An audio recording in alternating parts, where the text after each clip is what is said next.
Denpasar menyambut kunjungan tim surveyor Puskesmas dari Kemenkes RI. Kehadiran tim surveyor bertujuan menilai Puskesmas 4 Denpasar Selatan dan Puskesmas 3 Denpasar Utara.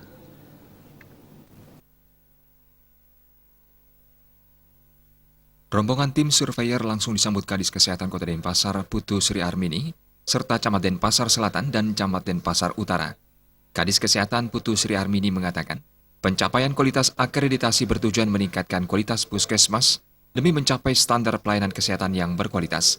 Putu Sri Armini berharap melalui proses akreditasi ini, puskesmas di Kota Denpasar semakin bermutu dan mengutamakan keselamatan pasien. Jadi nanti akan disampaikan bagaimana etika daripada surveyor, kemudian bagaimana puskesmas ataupun tim pendamping dari dinas gitu ya, mendampingi kemudian menilai sejauh mana puskesmas itu merencanakan, mengerjakan, kemudian mengevaluasi program-program yang mereka lakukan.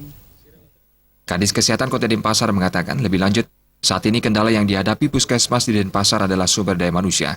Pihaknya tetap memberikan pelatihan untuk meningkatkan kompetensi SDM puskesmas di Denpasar. Sri Armini optimis pada tahun 2018, seluruh puskesmas di Denpasar telah terakreditasi.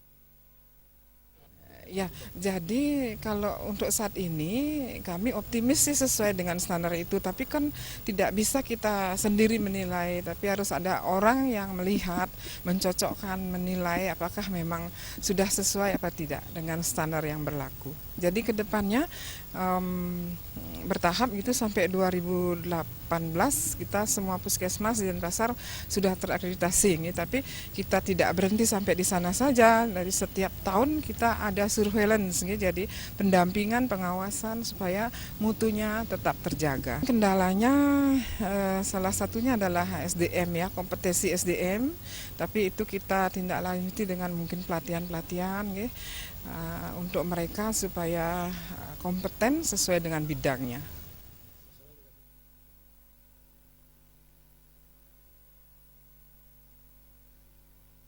Tim surveyor akan mendatangi 2 puskesmas, yakni Puskesmas 3 Denpasar Utara dan Puskesmas 4 Denpasar Selatan selama 3 hari. Adi Setiawan, Bali TV.